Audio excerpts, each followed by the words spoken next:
morning, everyone. First of all, I welcome you all to celebrate Indian Philosophers Day 2024. First of all, I'd like to welcome our Honorable Vice Chancellor, though he is not present here today because of busy schedule. He is not present. Now, our respected Director for Culture and Cultural Relations and also Dean of the School of Humanities, Professor CLEMENT, sir. I welcome you, sir. And I welcome our senior faculty member, Professor Shanta Kumari and Indra, though both of them are not present here. Ma'am Shanta is in Italy, but ma'am is on the way. Our head Escalator Chair of Asian Christian Studies, Father Jonas, I welcome, and our respected and eminent professors, today resource person, Professor Panneerselvam, former head of Madras Department of Philosophy. I welcome you, sir.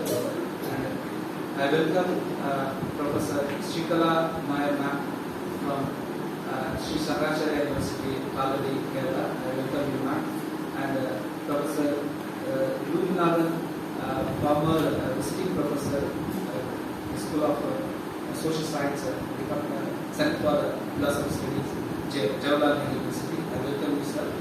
And welcome all my research scholars, PG, MA students, and scholars from other departments.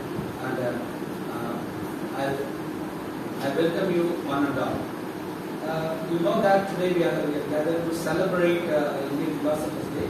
The name of Indian logic, Dharmakirti is Nyaya Buddha. Before I am just going to say about honor our resource person, I want to say a few words about the Dharmakirti, which I like more. So you know that he is very much interested. He is a logician and a philosopher. He is including the philosophy of logic, the philosophy of language as well. So when I just got through his work very seriously, though he thought that Buddhism accepted two Brahmanas, Protection and Anumana. So he was the person, when he discussed about these particulars and universals, he has a problem like with text. Discuss the particulars and universals, but like if you talk about the Vedas, he's saying that it's infallible, indubitable, and this thing. But when he comes to he talks about that one, text can't be authoritative thing, or it can't be questionable and this. I like one of the points, but there are many points I just highlighted to discuss with you people in the keynote address. Because of time constraint and many other reasons, I think I was able to narrate all those things. With these keynotes, first I want to honor our today's chief guest, our director, CLEMENT sir. I welcome Professor Panneerselvam to honor our director. Let's please come. Take one second.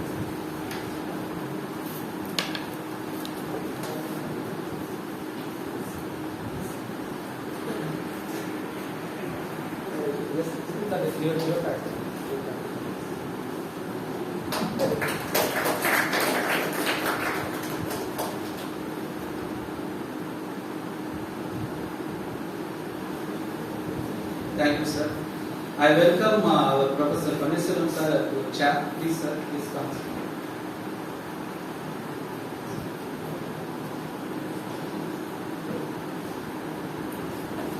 I welcome Dr. Jonas to honor our Professor Panneerselvam sir. Okay. Johnny, take the geotag.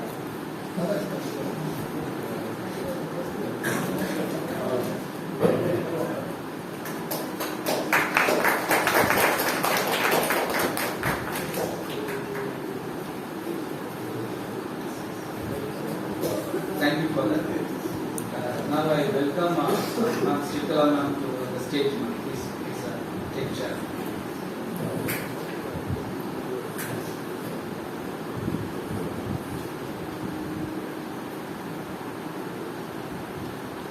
call Kiran now to honor Sri Kalam.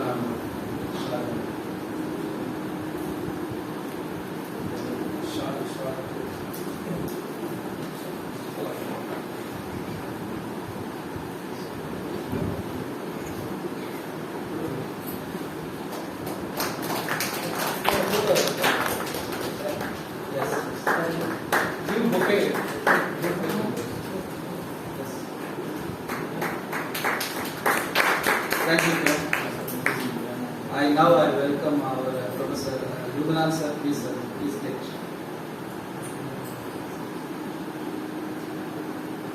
Now I request research scholar George to honor Professor Velmurugan, sir.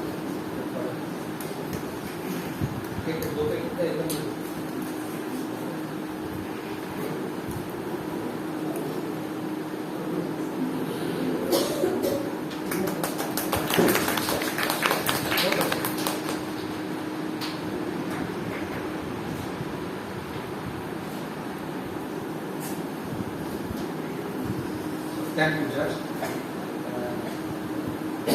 Now I welcome the respected director to say words about Indian philosophy today and to inaugurate. Welcome, sir.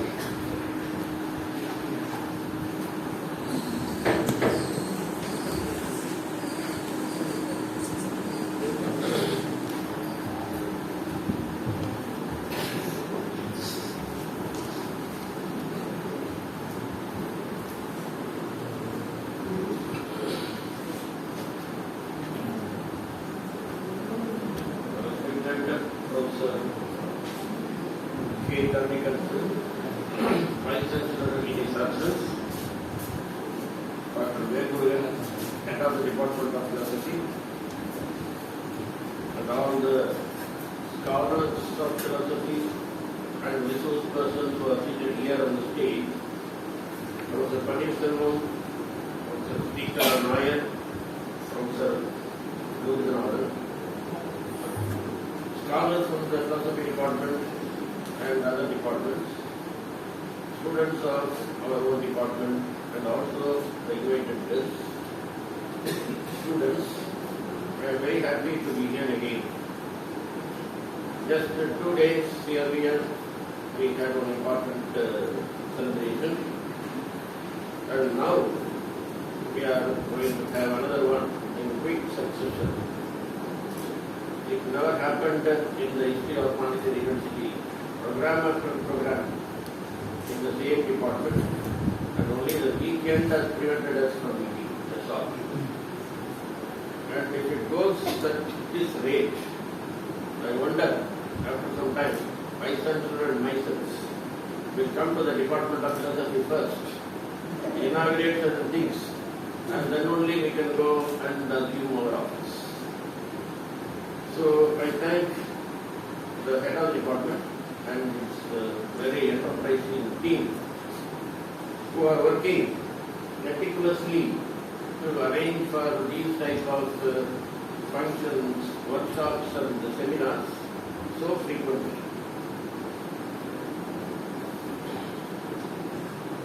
This is Indian Philosophers' Day, but usually May 12th is considered as the Indian Philosophers' Day because the very first philosopher, Sankara, was born on that day, and therefore it is usually considered to be the Philosophers' Day. But why this is being conducted on 29th July? 29th July is the International Tigers Day. And what is the connection between our Indian philosophers and tigers? Of course, there is one connection. Tigers are becoming very rare in India, and so are the philosophers. They are becoming rarer and rarer. And the last of all the philosophers, after Krishnamurti, we don't have any philosopher of the name. Therefore, a periodical meeting of this kind to think about the philosophers, starting from Sankara to the last of all the philosophers, the Mukti, would be very ideal, and we should do so. And Pondicherry, I may not tell you much about him, taking the first and the last philosopher, and you all know about that, you are being taught. The Advaita Vedanta, no tools, the deity and the devotee, they become one and the same. And there is no other way of worship that you can go for. That is the Vedanta of Adi Shankara. Not only that, he believed in the reincarnation, transmigration, and he also believed in rebirth. Transmigration is one thing that has not been functional in the 16th century during the time of Shakespeare. And Shakespeare believes in transmigration of souls. I hope that you know what is transmigration. A soul, even if it happens to be the soul of an animal, it can enter into the human body willingly at any time. So that is what we call transmigration. And there is one important thing in the Merchant of Venice. The cruel Shylock demands 1 pound of flesh right from the heart of the merchant. The Duke tries to settle the matter in a different manner, but unfortunately he could not. Because Shylock goes on insisting, I demand 1 pound of flesh. That's all. After that, the Duke tells the audience, I think, so far, I never believed in the transmigration of souls, as advocated by Pythagoras, the great mathematician and philosopher. And now, I need to believe him. Why? Because a human being will not ask for 1 pound of flesh from another human being. He must be a wolf. And this wolf, the soul of a wolf, has entered into the human heart. And it is the wolf now which is demanding 1 pound of flesh from another human being. Certainly he is a brute and not a human. This is what Shakespeare says. And it is a very interesting one. And as far as reincarnations and rebirths, Adi Shankara believes that we are retaining the experiences of this birth and we carry on this to the next birth. That means the hard disk is always there. Even though the computer is dead, through the hard disk you will be able to revive all the materials that you need if it is fixed into your computer. Whether is it possible? Are we having those experiences? Are we carrying those experiences of rebirth? You should read a very memorable story by Gita Mehta, and it is one of the stories found in her beautiful novel, A River Sudra. A very, very well-known novel, and it is a much celebrated one, and it contains of 6 short stories put together as a novel. She is undergoing a different kind of an experimentation in English style of narration. And in this story, the River Minstrel story, that is the title of the story. I wrote that you must be knowing about the River Minstrel, a woman who was totally devoted to the art of singing about the sacred river Narmada. And there are a lot of people even now available on the banks of river Narmada, and they will be singing songs in praise of the river. That is called the river minstrels. And in the river minstrel stories, let me put it very simply, it consists of 2 parts. In the first part, you find a sage, Naga Baba. And you know who is Naga Baba? A naked sannyasi who will spare only the ashes of the dead, the cremated bodies. Ashes alone he will take and smear all over his body, there will be no other dress. And one such Naga Baba, after undergoing a tapas for nearly 1 month, even without taking food, he is on the way, goes out. And when he goes out, usually they are so respected, whatever they ask, the people are ready to give, to offer to them. Otherwise, they will be cursed. If you are not giving what they ask, you will be cursed. And fearing that people are ready to give anything, they demand. This Naga Baba goes out for the first time, and people think that he may be asking for food. But he asks the people who are standing by, which is the nearest way to go to the brother. People are very much shocked. What? Brother? Yes. Which is the nearest way?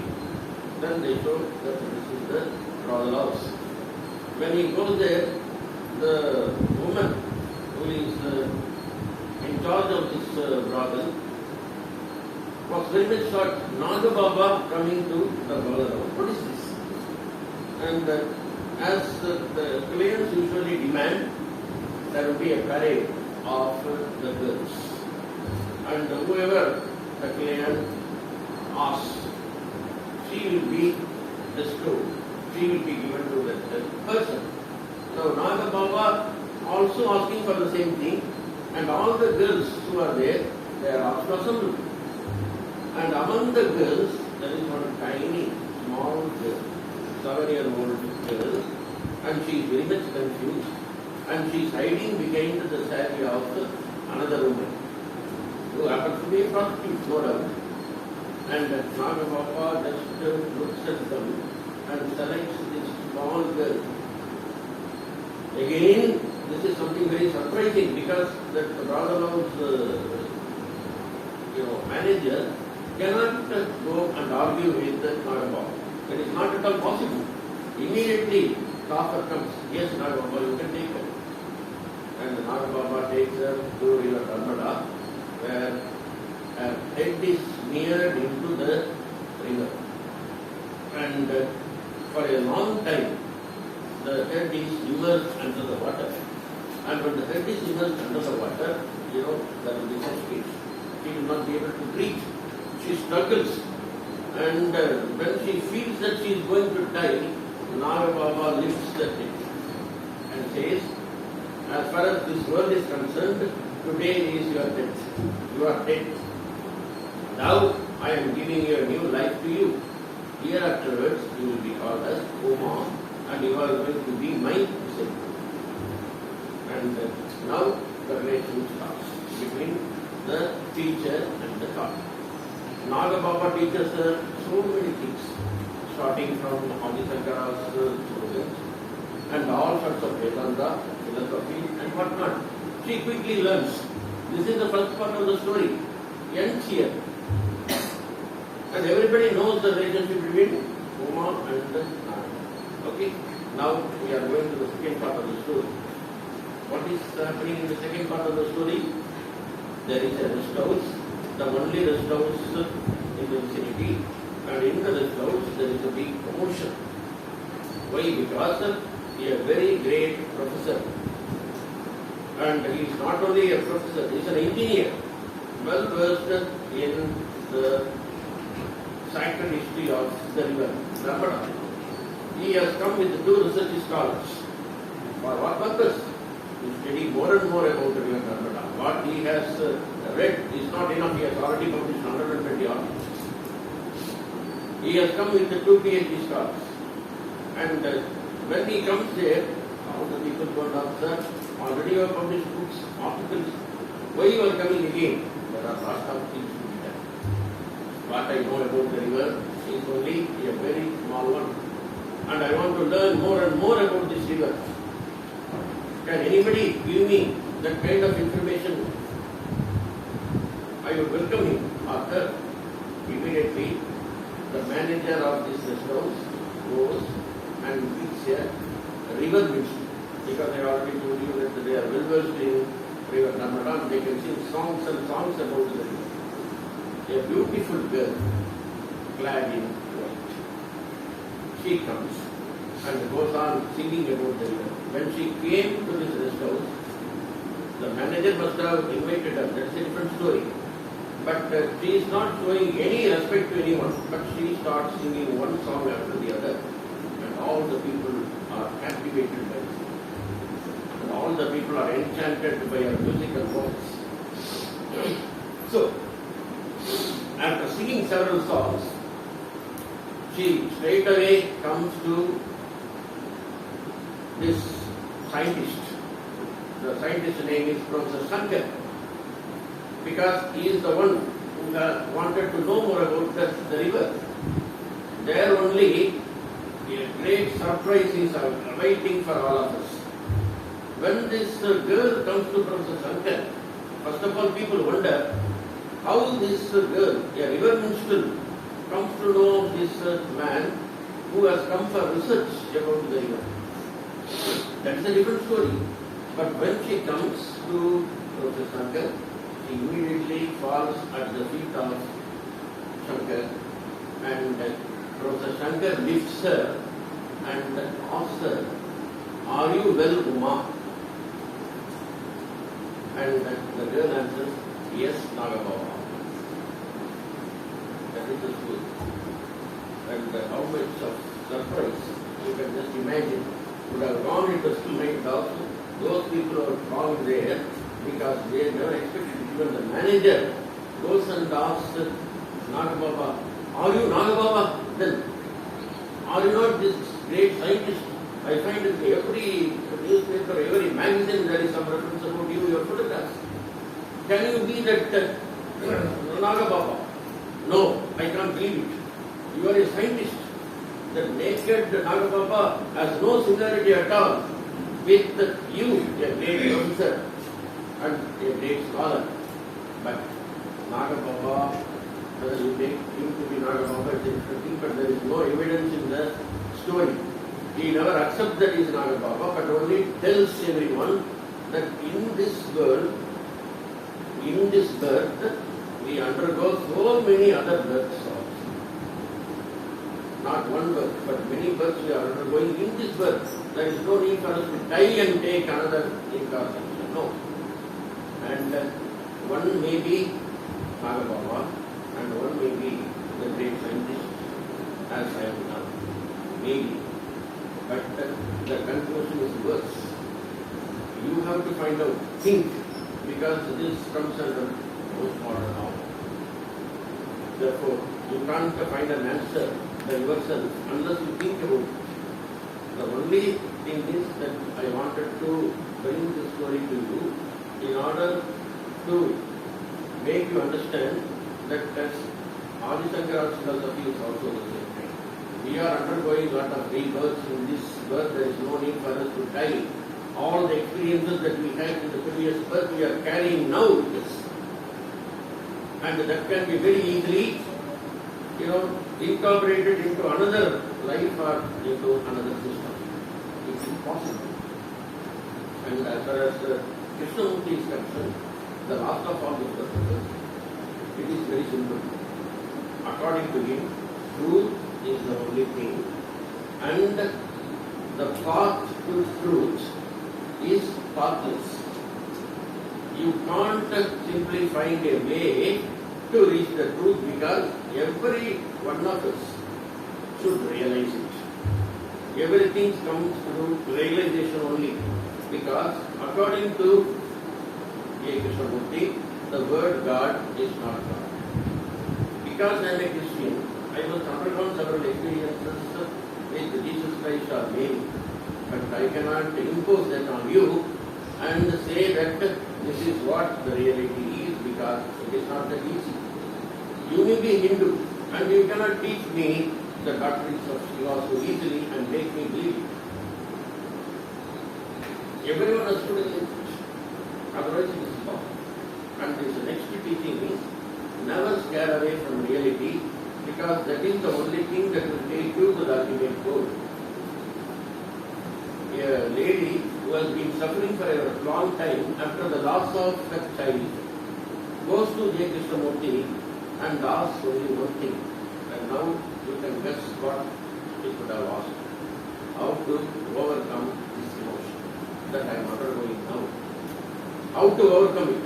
Because every time It is pestering me. Whatever I do, in one part of my mind, it tells me that I lost my boy. You can tell me something because you are a philosopher. Can I go to a movie and try to forget the sorrow? Or would you prescribe some books at least so that I can read and forget? Can you prescribe some yoga practices so that I can forget about the death of myself? Krishnamurti asked there only one question. Do you follow what I tell you now? Yes, sir. That is why I am here. Go on thinking about the death of your son. That is the only way to forget. Because it is a reality. You cannot escape from it. If you fail in a subject, no amount of cinema or books can help you to overcome defeat. The only thing is, you must go on thinking that I failed, what I must do. Martin Luther King categorically stated, place your problem in front of you and try to find out the solution, rather than escaping from it. Escapist literature is there. I can go on telling you about it, but it will give you a momentary satisfaction, or it will give you some kind of, confidence that is not real. Therefore, reality is something that you have to understand. Otherwise, being a philosopher or learning to the discourses of philosophy by the resourceful persons will not be of any use. This is what the Krishnamurti states. And moreover, at Adayar, Chennai, every year he will come till his death. He was giving lectures. After the lecture, he will ask you to ask questions. Any number of questions you can ask. And for every question there will be an answer. And this is what he has been doing. My uncle, one of the very ardent admirers of J.K., attended all these meetings as far as his knowledge goes. And one day, he asked J.K., sir, can you ask one small question? Yes, please, that is what I am waiting for. Sir, you talk in English. That too, beautiful, stylish English. But how your talk will be of use to our Indian peasants, farmers, illiterates, and the people who do not know anything about the language.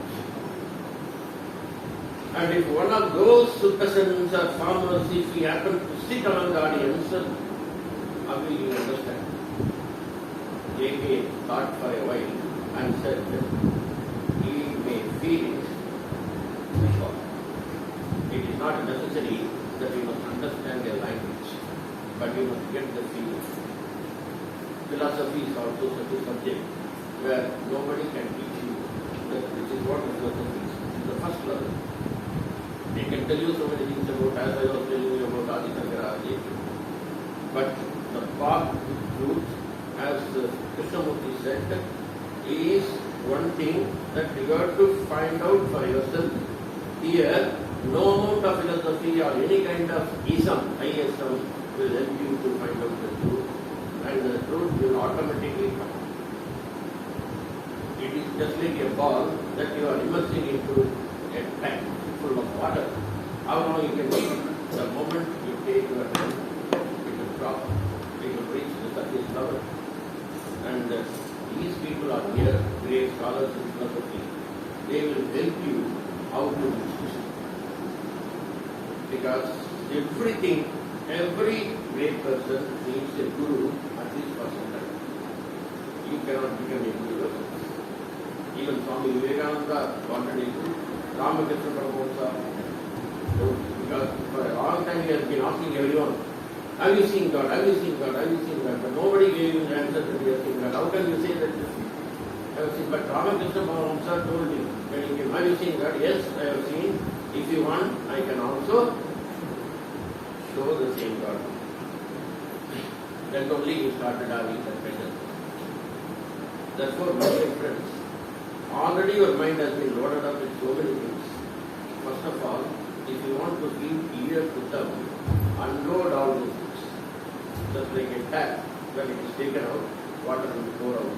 The entire curtain will pour out. And if all the things that you have already accumulated in your mind, goes out, then you are ready for the fresh thoughts, the new ideas that are going to be discussed.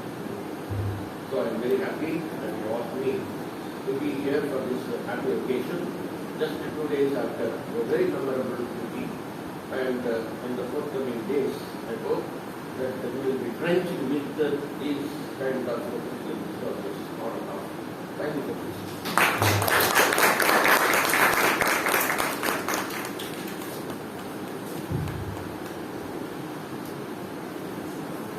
Thank you so much, insightful intro. People might have just tried out. And now I call our MA student, Kisan, to introduce our speaker, Professor Panneerselvam. Guys, this might appeal to you. So the program actually it's we organized because of you only. So we need your cooperation. So the program will go like this. First speaker will take maximum 50 minutes or 1 hour. Then again second speaker also may take 1 hour. So after this 2 hours, then we will have the discussion. Then we will go for lunch. Then again afternoon the third speaker will continue. It will start by 2 o'clock. So it is a 1-day workshop. Okay. So we need your cooperation and 3 people international eminent professors. So we just make use of it. That's my appeal to you. Now I request Kisan to introduce our speaker.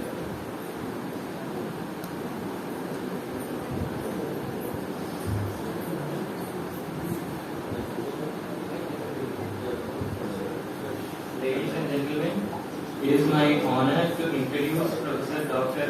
S. Panneerselvam, a distinguished philosopher and scholar, currently serving as a member of the Indian Council of Philosophy Research, New Delhi, and the General Secretary of the Indian Philosophical Congress. Dr. Panneerselvam has made significant contributions to the field of philosophy. Let me highlight some key points from his illustrious career. Dr. S. Panneerselvam held the position of National Fellow at the Indian Council of Philosophy Research, New Delhi. He served as the chairperson of the School of Philosophy and Religious Thought. Currently, Dr. Panneerselvam is the professor and head of the Department of Philosophy at the University of Madras. He has authored and edited 16 books. He has published over 85 research papers in leading philosophical journals and anthologies at national and international levels. His book, The Problem of Meaning with reference to Wittgenstein and Shankara, is a comparative study of the East and West on philosophy of language. And the 2 volumes, The Life World of the Tamils, Past and Present, Volume 1 and 2, were published by the Project of History, Indian Science, Philosophy and Culture, New Delhi, through the Ministry of Human Resources and Department, Government of India. His recent edited volume as guest editor of Southern Journal on Issues and Challenges in Postmodernism was published by the Center for Studies in Civilization, New Delhi, functioning under MHRD, Government of India. Another recent co-edited volume is on conflict resolution, perspectives from Indian philosophy and tradition. This is published by the University Kebangsaan, Malaysia. Teaching and conferences. He has over 35 years of postgraduate teaching and research experience. He has participated in more than 300 national and international conferences and seminars, including 65 international events with visits to a plethora of foreign countries. He has organized nearly 50 national and international conferences and seminars as a director and coordinator.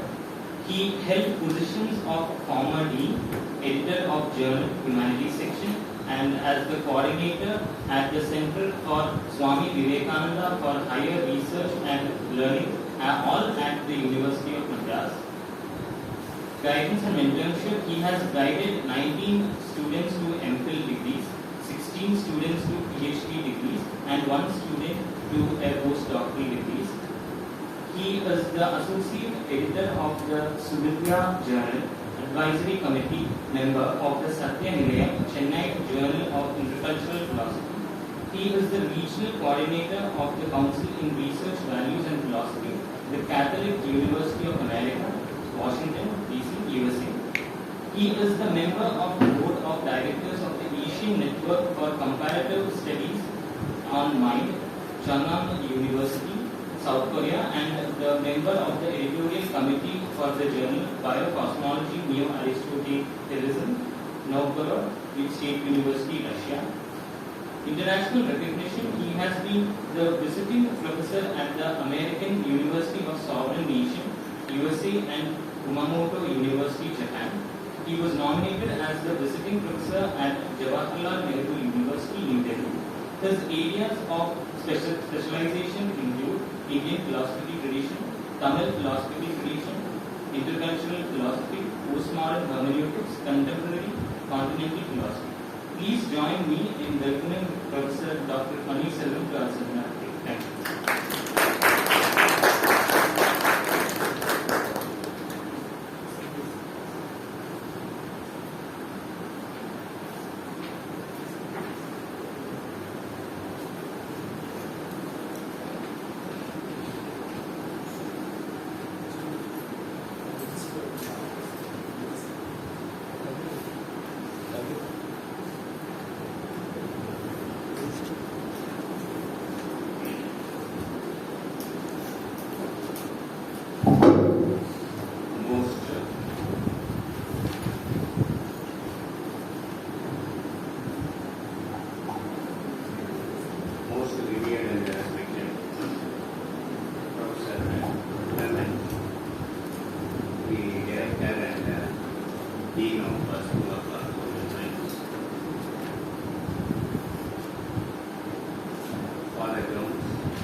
I am grateful to the Department of Philosophy for giving me this nice opportunity of meeting all of you, and also listen to you. Especially, it will be a pleasure to listen to Shikala Nair and Professor Velmurugan, who are the research persons of this Philosophy Day, Indian Philosophy Day, organized by the Department of Philosophy in collaboration with ICPR. I was really enjoying Professor Clement's very beautiful lecture. So many things he has said, especially when he was comparing philosophers with tiger. It's a very beautiful comparison. And the reason which he gave is also very nice. And the story which he has given is very fascinating. And how he could convince us that that is what we call the transmigration of soul is really convincing. So I don't believe that, transmigration of soul, the way he has put his views is something very, very nice, I say. So we are grateful to you, sir, for your kind presence and for your very thought-provoking address. And we request you to support the Department of Philosophy, because this department has contributed substantially for the progress of philosophy. From the time of Professor R. Balasubramanian, who was our great teacher, and later supported by Professor B.C. Thomas, and then Professor Srinivas, and the existing faculty members, this department has given a substantial contribution to philosophical discourse. And scholars like you should be available to them so that they will be guided by your valuable suggestions and valuable advice. Now, I would like to present a methodology which is very much present in Dharmakirti's Nyaya Bindu, the text. But I am not simply going to give the text and its meaning. That is not my job.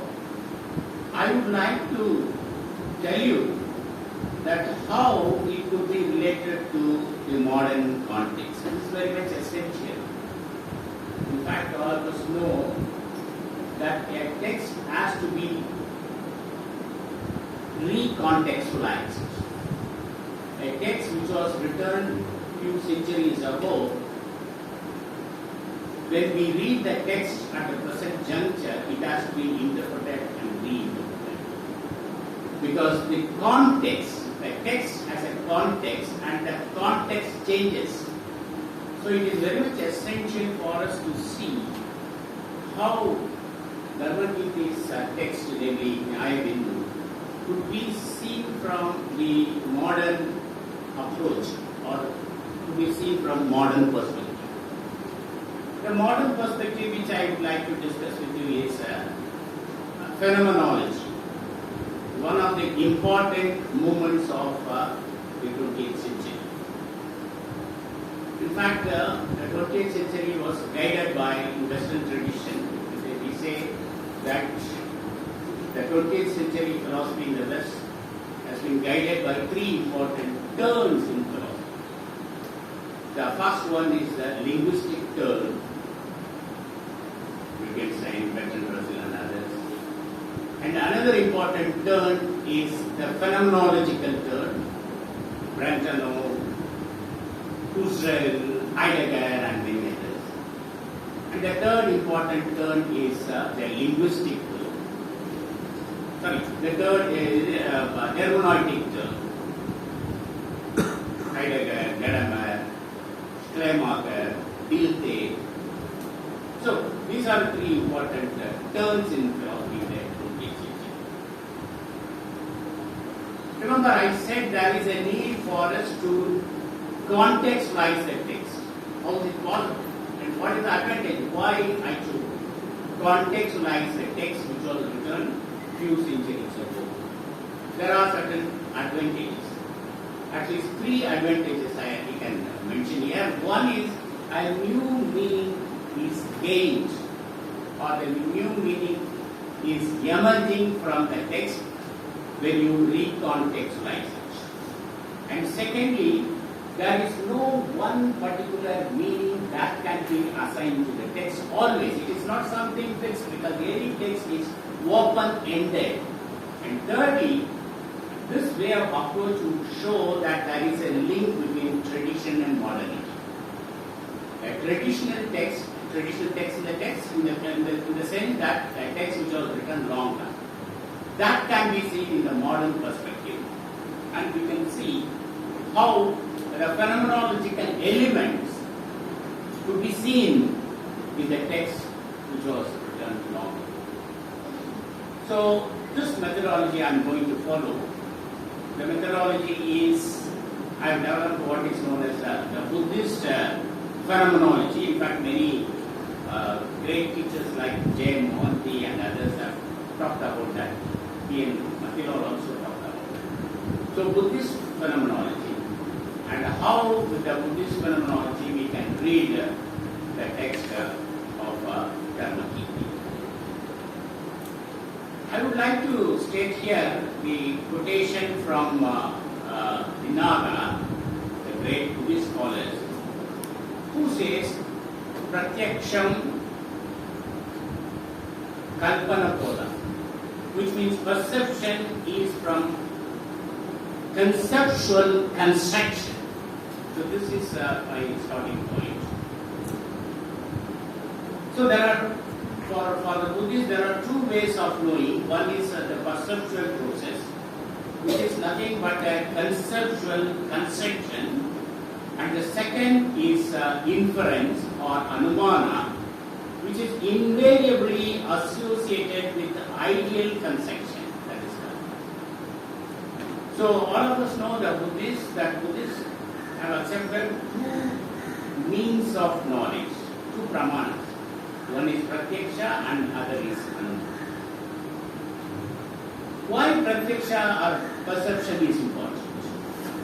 Perception is said to be the main source of knowledge for which most of the philosophers, whether it is Indian philosopher or Western philosopher, they cannot neglect the significant role that is played by perception or pratyaksha.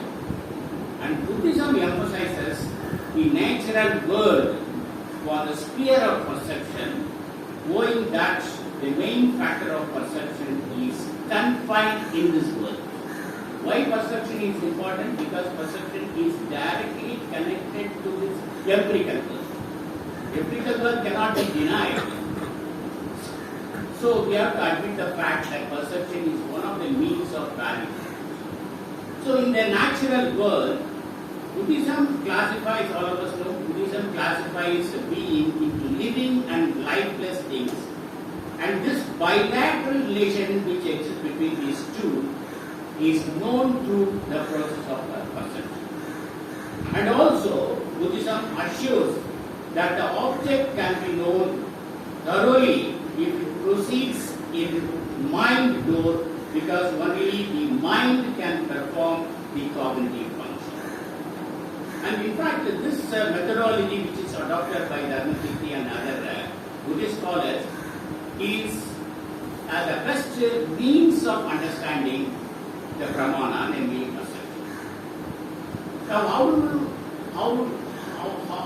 do we see phenomenology here? I said Western phenomenology is the development of the 20th century. And how do we define phenomenology? Let us explain the notion of phenomenology. Phenomenology can be defined in this way, simple way of defining this. That is, phenomenology is the method of developing the presuppositionless philosophy. Because philosophy is always based on or built upon presuppositions. Philosophy means it is full of presuppositions. And Indian philosophy is the best example.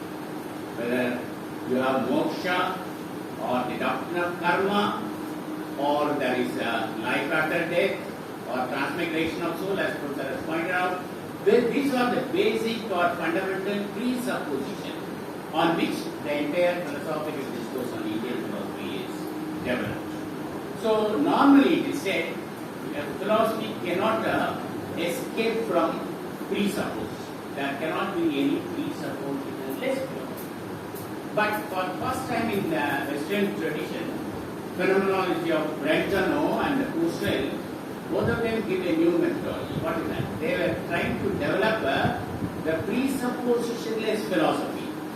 The question here is whether one can develop such a presuppositionless philosophy is a question.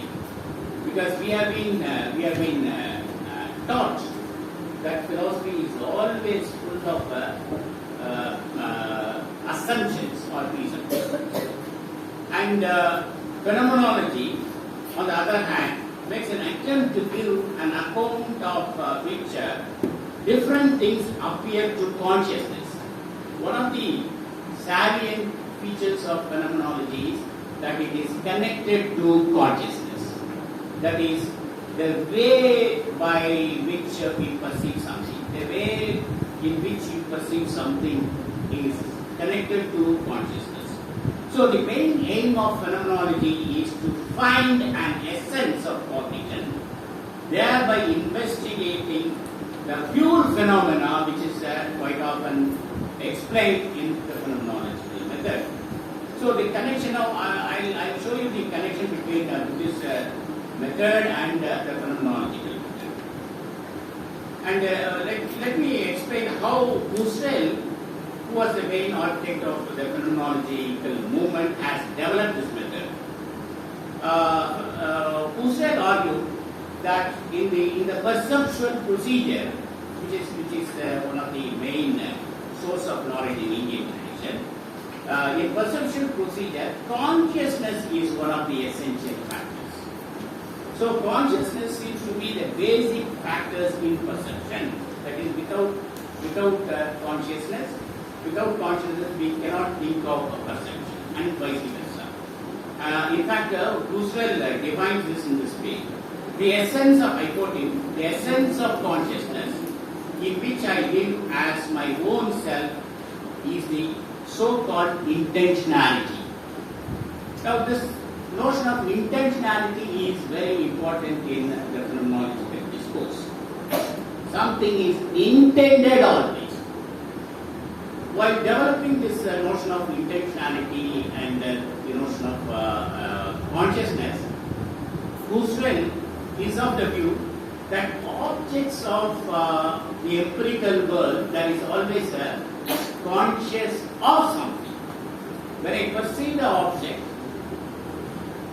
it is conscious of something, which means I cannot conceive the idea in vacuum. In the empirical world, all objects and things are interrelated. So this conscious of something is very important in understanding the problems which Roosevelt has developed. So there are three important concepts in phenomenology. One is perception is very important. The perceptual procedure is important. Second is the perceptual procedure as a close contact, right? Close contact with consciousness. Because consciousness helps us to know the importance or the significance of perception. And thirdly, there is always something related. That of relation, is something important in phenomenology. So these three are the basic presuppositions which play a role in the phenomenology of the West. Now coming to Buddhist phenomenology, I would say Buddhists, all of us know, have rejected the metaphysical speculation.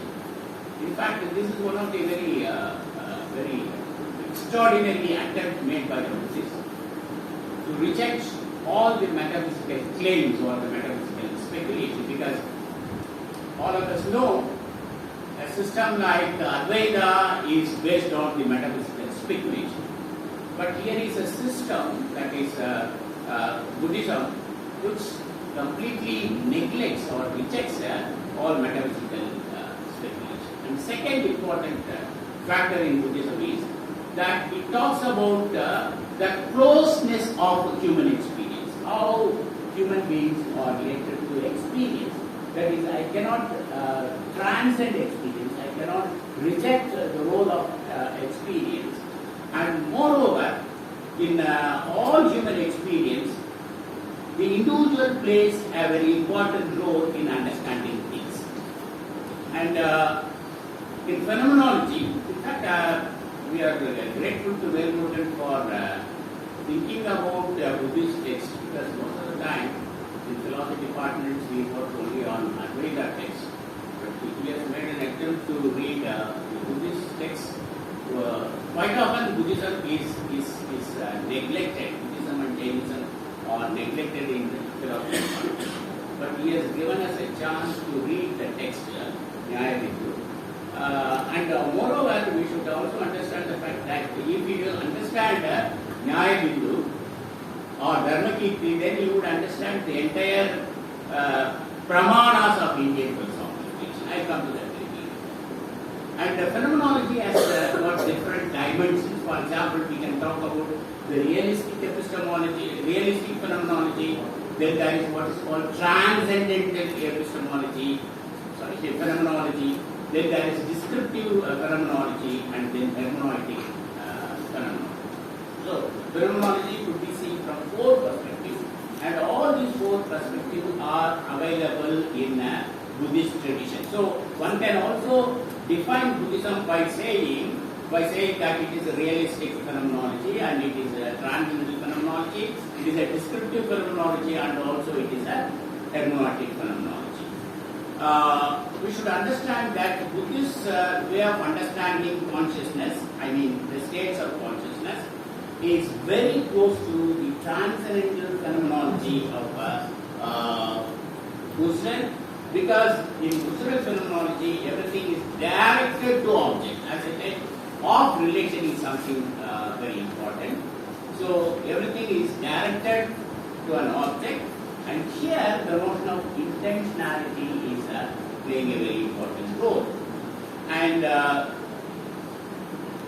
I would like to say here that the role of perception is very important because as he has made a distinction between the universal and particular, which play a very important role in understanding many of the philosophical concepts, particulars and the universals. In fact, R.R. Dravid long back wrote a very interesting book on the problem of universals in Indian philosophy. Because how do we know a particular thing? Whether do we have the universal as a class feature by which we identify things, or there is some peculiar particular which is involved in understanding something. Now let me explain that, because this is a very, very, very important debate in both Indian and Western philosophy. How do I know a particular animal, say cow? Do I see the cowness, or I see that as an individual cow? In order to see a particular cow which is available outside, first of all, I must know the class features of the cow, that is cowness. Unless I know the cowness, I cannot understand the cow, this particular cow. But the peculiarity is that in order to know the particular cow, I must know the class features. How do I identify this as a cow, this animal as cow? Because I must know the universal class features. But there is nothing called the universal class features as such, because the universal class feature is defined in terms of the particulars. I hope you are following my argument. The particulars are known through the universals, and the universals are known by the particulars. So there is an intimate connection between these two. So this is one of the important discussions that we come across in the text like Nyaya, not only in this text, but in many of our Indian philosophical texts, the relation that exists between universal and particular are defined. In fact, in Western tradition, we talk about denotation and connotation. This has got a close link to that. Now, what is the significant contribution of Buddhism? I would like to state here the argument given by J.N. Mohanty. J.N. Mohanty says that how the Hindu theory, he is using the word Hindu theory, so I am using that word. The Hindu theory of pramanas are developed in response to the Buddhism. In fact, in one of these articles, the Hindu philosophers' criticism of Buddhist philosophy, he says the Hindu theory of perception, inference, and language is in response to the Buddhist approach. And further he says, without Vinaga and Dharmakirti, I am quoting him, without Vinaga and Dharmakirti, it is unimaginable what the state of Hindu logic would have been. It's a very, very important, significant point which J.N. Mohanty states here. And similarly, another thinker, Sipiji Bhattacharya, who is well known for his scholarship in mathematical logic and Navyanaya, he says, in fact, he has shown how Dharmakirti's logic changed the whole course of Indian logic down through even the Navyan time. So some of the modern scholars or contemporary scholars have shown that it is very much essential for us to read or reread the Buddhist contribution, because the Hindu theory of pramanas were shaped to a large extent, shaped by the methodology of the Buddhists. So it is based on, let me explain the uniqueness of Buddhist epistemology.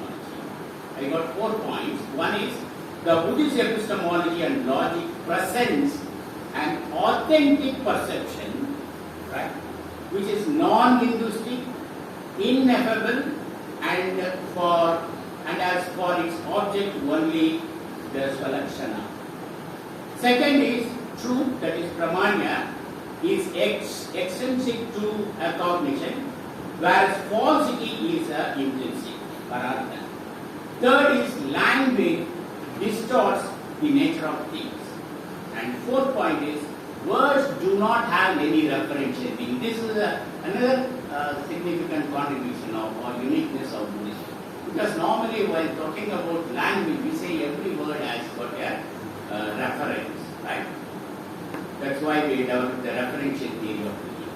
But the Buddhists say words do not have a referential meaning, but only meaning by exclusion. This is a very significant contribution of the Buddhist Abhava theory, where they say by excluding one from the other, we are trying to understand the significance of language. Okay. Then what is Buddhist epistemology? How they have developed?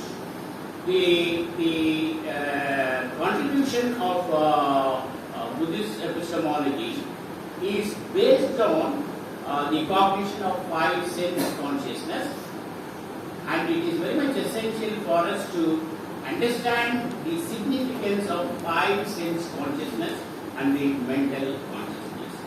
And in Buddhist logic, we see the following. One is, how do we get, one of the questions that is raised is, how do we get a certain indubitable knowledge? How do we gain this knowledge? Dharmakirti is important work. Nyaya, no doubt, is an important work. There is also equivalent another important one, which is otherwise known as Pramanavartika, where in Dharmakirti makes a commentary on reliable knowledge. He is asking the person what is reliable knowledge, and he answers this in his book. And he in this book, that is Pramanavartika, he revises the position of Dinaga, and by saying that Dinaga, this is a name he used for Dinaga, he says Dinaga unfortunately allows a raw sense datum. This is what is giving it the interpretation. And the uninterpreted phenomenological content can never be erroneous, even in the case of perceptual illusion. On the other hand, there is a close link between perception and its object. Now, how do we get reliable knowledge? Just now we talked about, we raised the question whether indubitable knowledge or reliable knowledge is possible. Now, it is possible, or reliable knowledge is possible, but here the emphasis is on the causality. It is the application of Arthakriya as the criterion of reality. So this means only causally efficient process or entities are real, and if knowledge is reliable, it must direct one to an object that has the causal capacity to accomplish one's goal. Now, let us go to Dharmakirti. And Dharmakirti is what is its epistemic and logical theory. Dharmakirti, as a great exponent of Buddhist philosophy, is well discussed in debates, for example, and it has been pointed out by scholars that he talks about two kinds of reliable knowledge. One is perception, which cognizes the particular, right? Inference, which cognizes the universal. So, what is the particular? The particular is a completely unique, causally efficacious entity that exists only for a moment. The particulars are real because they are causally linked directly or indirectly to our cognitive states. On the other hand, because he explains the relation that exists between the particulars and the universals. Now, what are the particulars? The particulars are the concepts that are meant to apply to many particulars. They are causally inert, although we imagine them to be real, they cannot be the cause of any cognition. So for this, the Buddhist logicians argue that only particulars are really, truly real, and universals but they are actually mental fictions that we create through the process of excluding everything that is irrelevant to the context at hand. Just now, I have shown that how consciousness has been playing a very important role both in phenomenology and in Buddhism. It should be noted that Buddhism never negates the existence of consciousness, because this is a converging point between Buddhism and phenomenology.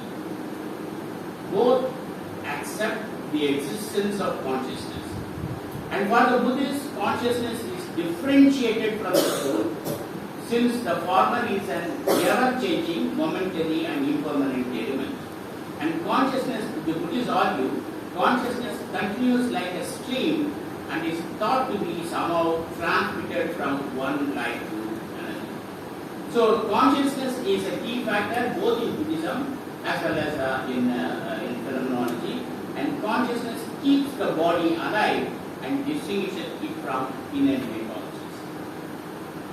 And it is said that consciousness plays a very important role in a rebirth. And here we talk about the significance of the 12 links of causation, otherwise known as the Pratikya Samutara. Now, how to understand Dharmakirti? We must be able to locate Dharmakirti. The uniqueness of Dharmakirti is that a conceptual framework can be developed by reading two of his works. Already I pointed to these works. One is Pramanavartika and another is Nyayaviti. So the conceptual framework can take different ways of understanding. And also here many scholars have pointed out one can see transcendental idealism, the subjective idealism, critical realism, and nominalism. These are the four important methodologies which are available in Western tradition. I repeat, transcendental idealism, subjective idealism, critical realism, and nominalism. And all the four methodologies, it is argued by scholars that all the four methodologies are very much present in the text Nyayaviti or Dharmakirti's way of understanding epistemology. How? Now let us take transcendental idealism. It is said that Dharmakirti is a transcendental idealist, because in the transcendental idealist, the universals is important. The empirical world is real, but this reality is not manifested in space and time. In fact, it is also without property. In fact, here some scholars draw a parallel between Dharmakirti and Velmurugan. So it could be considered that Dharmakirti could be considered as a transcendental idealist. And also some scholars consider him as a subjective idealist. For example, great scholars like A.K. Chatterjee, who is a known Buddhist scholar, who passed away recently, and similarly D.M. Datta, both of them consider that he could be considered, Dharmakirti could be considered as a subjective idealist. And also, some scholars argue that he could be considered as a critical realist. This is a very important position, because perception, all of us know, is based on three important factors: the physical object, the psychical state, and the data. These three are very important when we talk about perception. What are they? The physical object, that is the existence of the physical object, the psychical state, and the data. So these three play a dominant role in shaping perception. So the objective reality exists independently of the knowing mind, but this reality is momentary in character. Therefore, it cannot be directly perceived. But the likeness or similarity between perception, that is the idea in the mind, to the extra mental reality, is to be regarded as the cause and warrant of reliability, and the cognition is the result of same kind of likeness between our cognition. And finally, Dharmakirti could also be considered as a nominalist, because we know nominalism plays a very important role in Western tradition. Now, what is nominalism? Nominalism accepts the reality of particulars and rejects the reality of all universals. This is being maintained by the scholar Ravi, whom I mentioned just now, because he claimed that Dharmakirti position is, or his position is nominalism, because Buddhists deny the reality of the universes. So in this way, one can say the transcendental idealism, subjective idealism, or critical realism and nominalism can be seen in the writings of Dharmakirti. But what exactly is the right position? What is the right position? I would like to quote the great scholar C.D. Sharma. He says that Dharmakirti's position is Sautrantika Vijnanavada. The Sautrantika Vijnanavadi is neither the follower of Vijnanavada nor Sautrantika. His position is similar to this, and he accepts the reality of pure consciousness. And to which position? And also there is another important scholar, Pandit Malvania, who says that it is beyond doubt that both Inada and Dharmakirti belong to the school of Yogacara Vijnanavada. In the work Pramanavartika, Dharmakirti has defended the views of Yogacara very strongly. In certain contexts, in Nyaya Bindu, there is a definition of Salakshana, and it compels us to conclude that it is not a treatise from the viewpoint of Yogacara. So, which position we take? Taking into the account given by based on the two works of Dharmakirti, Nyaya Bindu and Pramanavartika. It is said that among the commentators there is a difference of opinion, and they are divided into two groups. One is the view that Dharmakirti, Nyaya Bindu in particular, talks about the synthesis between the Sautrantika and Yogacara, and other view is that he purely adopts the standpoint of the Sautrantika only. So I think this would be a correct position, because C.D. Sharma, it is argued, may not be right in analyzing Dharmakirti in this point. Now, Dharmakirti, while analyzing the role of Pratyaksha, argues that Pratyaksha is a paradigm of experiential knowledge, whereas Anumana is a paradigm of the rational knowledge. So you can see the distinction between the one first and the second. That is, one is the experience knowledge, whereas the second, that is inference, is a rational knowledge. And each one of them is a channel of information flow. So, both provide two distinct or two different kinds of knowledge. Now, how do we understand the reality?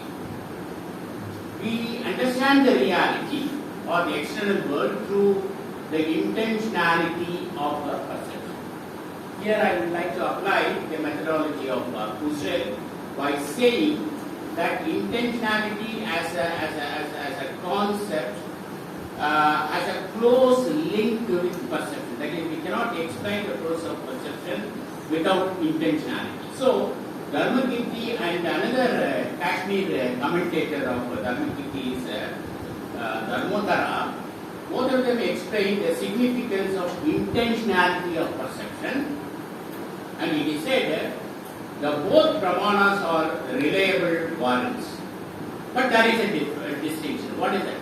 Perception is a non-conceptual, whereas inference is not. So in fact, it is said, Dharmakirti in verse number 12 of Nyaya Bindu says that its object is a unique particular. He is trying to emphasize the fact that perception is based on unique particular. In fact, Nyaya Bindu is considered as a epitome of philosophy for the main reason that his entire philosophical discourse is based on that. And what plays a role the concept of intentionality, which is very much discussed both in phenomenology of Husserl and in the Buddhist phenomenology of Dharmakirti. So what does this mean? This means that cognition has some intentional function necessarily be performed by which the goal is reached. Then, according to the Buddhists, the truth of knowledge consists of its practical value. And in fact, many scholars consider that Buddhist position comes very close to the modern pragmatic view, because it is said that the truth of knowledge, according to Buddhists, is based on the practical value or utility. Where true cognition is to be defined as that which reveals an object that serves the purpose, that is prayojana, or leads to the achievement towards some end. In chapter 1 of Nyaya Bindu, we see this definition. That is, cognition is something which leads to some achievement towards some end. Now, there are three types of perception which are normally discussed in Indian philosophical discourse, and let us see where do we place Dharmakirti or Buddhism generally. There are three ways of understanding or three types of perception. One is the Buddhist perception. It is for them, perception is an unerring knowledge of the unique particular. This is what Nyaya Bindu first chapter says, verse number 11 to 16. And this one position, that is the Buddhists argue in short that perception is an unerring knowledge of the unique particular. Right? Second is perception as knowledge arising out of the contact with the object. Right? This is the position of the Nyaya. And the third position is perception as immediate knowledge. For example, the Prabhakaras, the Vedantis, and some section of Nyayikas support this. So there are three ways of understanding perception. Now, for the Buddhists, now what is the position of the Buddhists? Let me explain that little more clear. For the Buddhists, especially if you go to Nyaya Bindu and Pramana, the word pratyaksha is to be confined to the knowledge of the unique svalakshana, particular object that is given directly through the senses. The name and the universal concept through which we generally interpret a particular should not be included under perception because they are supplied by our imagination or kalpana. So, this view of perception is either the result of or a step towards the peculiar metaphysics of the Buddhists who conceive reality as consisting of unique and momentary particulars. Of course, the other schools criticize this as an extraordinary view, but the main objection is that the uninterpreted sensation of a pure particular is no knowledge at all and cannot be, and therefore cannot be regarded as a pratyaksha. Then it should be understood that the Buddhists admit the existence of nirvikalpaka pratyaksha, but they also say that it is the only kind of pratyaksha or immediate knowledge that we really possess. This is what the text says, Nyaya Bindu, page 11 to 13. According to them, the object, as we immediately perceive it, is something unique, that is Svalakshana. In the succeeding stage of Savikalpaka Jnana or determinate knowledge, we supply from our mind the names, universal, etc., which are therefore not to be mistaken either as existing in the object or as being immediately known. This is also from Nyaya Bindu, page 13 to 16, Chapalva series. Now, the Mimamsakas would reply by saying that at the primitive, because now we know that there is a beautiful discussion regarding determinate and indeterminate possibility, Savikalpaka and Nirvikalpaka. And Buddhists emphasize the importance of Nirvikalpa perception. But let us see what the Mimamsaka say. Mimamsaka say that at the primitive indeterminate state, the object cannot be known as something unique. If it is known like this, it will be known as a particular that can by no means be said to be indeterminate. So, this means that the immediate knowledge of this kind should really be considered to be determinate, that is avikalpaka, and not indeterminate, nirvikalpaka. Now, what is the answer for the Buddhists? The Buddhists say that it is only the unique particular that is given in the nirvikalpaka stage, which for them is coextensive to association. So, the universals and the relations which we talk about are considered by them as a priori contribution subsequently made by the mind. So, another 5 minutes I have. Okay. In terms of consciousness, it should be understood. In the process of perception, one can say how it has a close link with the consciousness, especially in inner perception. So, where do they converge? Where do Buddhism and Husserl, where do they converge or phenomenology converge? Buddhism and Husserl accept consciousness as a turning point from perceiving the object to mental process considered.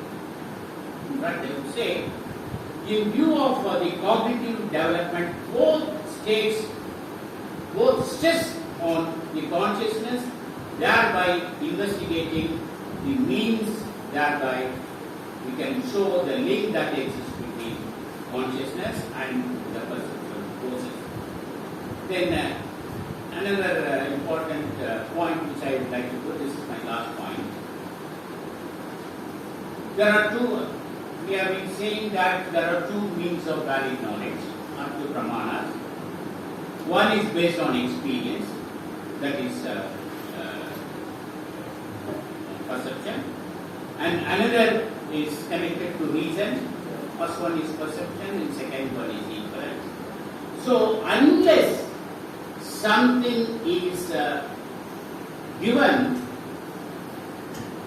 or unless something is given by experience, or when something is not explained by experience, reason cannot help us.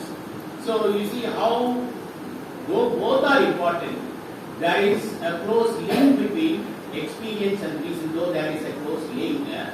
That experience is the main criteria. This is where we can see the role of phenomenology. So experience is a basis for the second one, namely reason. So perception is a basis for inference also. So in fact, Dharmakirti says both the experience and reason. On the other hand, we can say perception and inference, they are two mutually exhaustive and exclusive means of knowledge.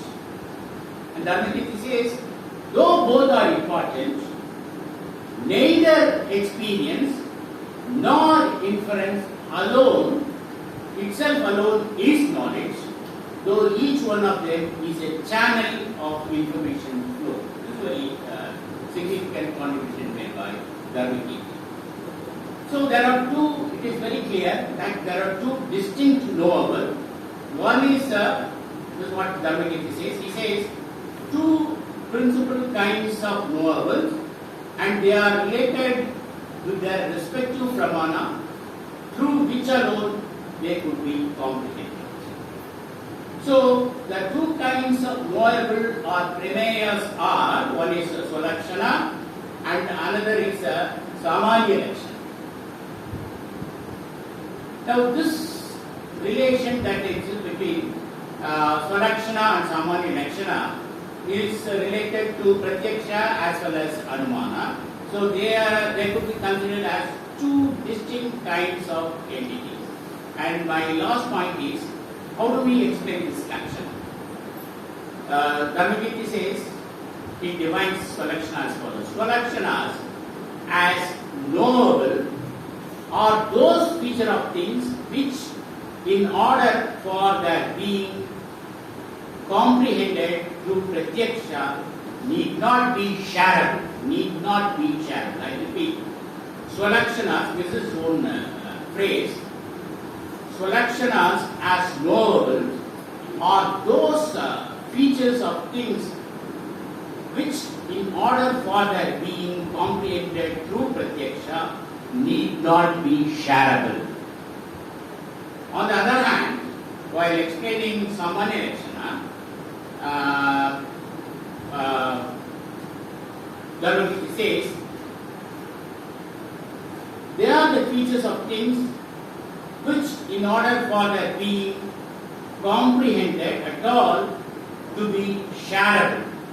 Now, with regard to pratyaksha, we said it need not be shareable, but in the case of inference, we say it can be shared. So, what is the link? How this non-shareable feature can be close to this shareable feature? These are two ways of understanding the Indian phenomenon. And Dharmakirti says that reliable or trustworthy perceptual cognition must exhibit another important feature, that it must be kalpana bodha. That is, the Vijnana Pachya example used it as a defining feature of all perceptual process. But Dharmakirti says that this kalpana bodha cannot be construed as both efficient and necessary condition of perception. So in our discourse, we have seen that how perception process can exclude erroneous or illusory perception. In fact, it is said the word erroneous perception or illusory perception is understood in Nyaya in different ways. It is argued by one of the commentators of Nyaya. His name is Vinita Deva, and he says that instead of defining perception as a which excludes errors or illusion, we can say that it should not be different. It should be, in other words, it should be in correspondence with reality. This criteria should be added according to this commentator on Nyaya Bindu, that is, his name is Vinita Deva. So this method of approaching the text, especially perception, is new way of understanding the entire process of experience, that is the entire method of understanding the external world. So we understand the external world through perception, of course. This is possible through the process of consciousness which is involved. So 3 points which I would like to state, and with that I conclude. One is in the phenomenological discourse of the West, we talk about the significance of consciousness. In Buddhist approach also, the role of consciousness is something very significant in all perceptual process. This is involved. Then when the phenomenologists say that there is always of something, that is something, the objects are related, and we cannot have a bare particular or bare vacuum, then it means that the objects which is available in the external world must be taken into account for our cognition. And finally, this there is always intentionality which is involved both in the Buddhist phenomenology as well as in the phenomenology of Buddhism. So what I try to do in this presentation is the converging point, where you can see both phenomenology and Dharmakirti's Nyaya. So this methodology has been very helpful for both Indian and Western philosophers. Especially, I put argues that it is very much essential for us to see the text from a phenomenological perspective. So, in fact, I would quote Matila, who says the same problem, it is very much essential for us to see the same problem from two perspectives, that is, two different standpoints or two cultures, so that we can see how the same problem has been analyzed by two thinkers, both Indian and Western, and we can see whether there is any converging point, and how sometimes they may give different answers. Both of them give different answers. That also would contribute to the knowledge. So with this I conclude, and I thank Professor Velmurugan for giving me this opportunity, and I thank all the participants for their patient hearing. Thank you.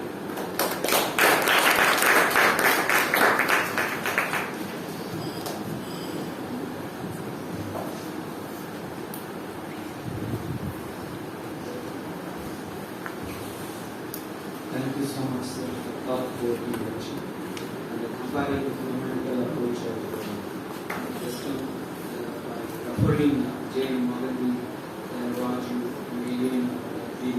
Sharma as well. Comparing how it can be like different class of reinterpreted Dharmakirti as a subjective idealist and critical idealist. And also, we like this review or how we explain this to giving three terms, the linguistic term, the phenomenological term, and the numerical term, and the Dharmakirti is also contextualizing the text. So various approaches and in-depth, another in-depth approach about selection and Samanya Lakshana.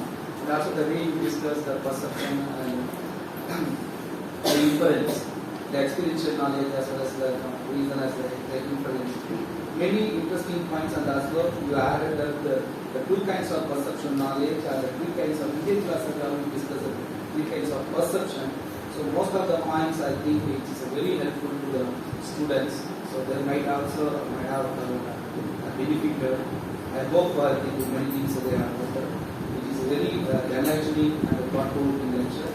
So once again I thank you, sir, for coming all the way from Madras to here. We will have many health problem, and still you are showing that your interest to share your knowledge to the students. That way I appreciate. And also you are always encouraging me to do many activities in the department, applying many fellowships, projects, and seminars and conferences. So I need your encouragement and support in this time. I extend my heartfelt thanks. So now I welcome Srikala Nayak ma'am. So my research scholar Mauli Mukherjee is going to introduce Srikala.